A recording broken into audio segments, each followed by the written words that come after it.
So hello guys, welcome back to at Pinky blog 786। আশা করি সবাই তোমরা অনেক ভালো আছো আর আমিও অনেক ভালো আছি।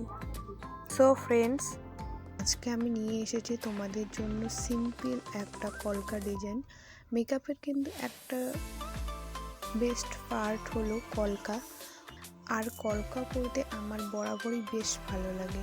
তো আমার কাছে একটা লাল কালারের পাউচ ছিল, তো আমি ভাবলাম এটার মধ্যে তোমাদের একটা আজকে সিম্পল কলকা ডিজাইন করে দেখাই।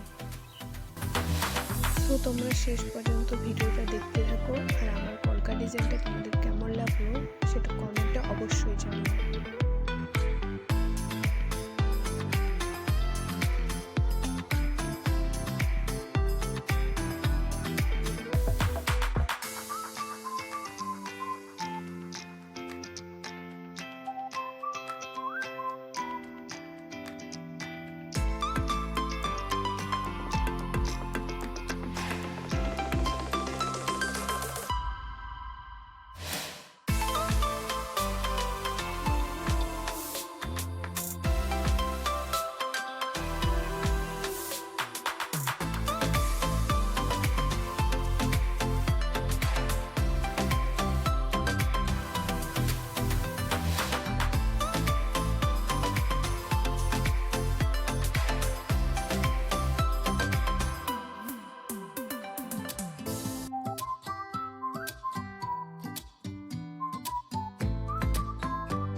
তো ফ্রেন্ডস, এখানে হচ্ছে পাউচটার মধ্যে লোম লোম উঠেছিল, যার জন্য আমার হচ্ছে ফেব্রিকগুলো লাগছিল না। তাও আমি অনেক কষ্ট করে যেটুকু পেয়েছি একটা সিম্পল ডিজাইন করে দেখিয়েছি। তো তোমাদের কেমন লাগলো অবশ্যই জানিও।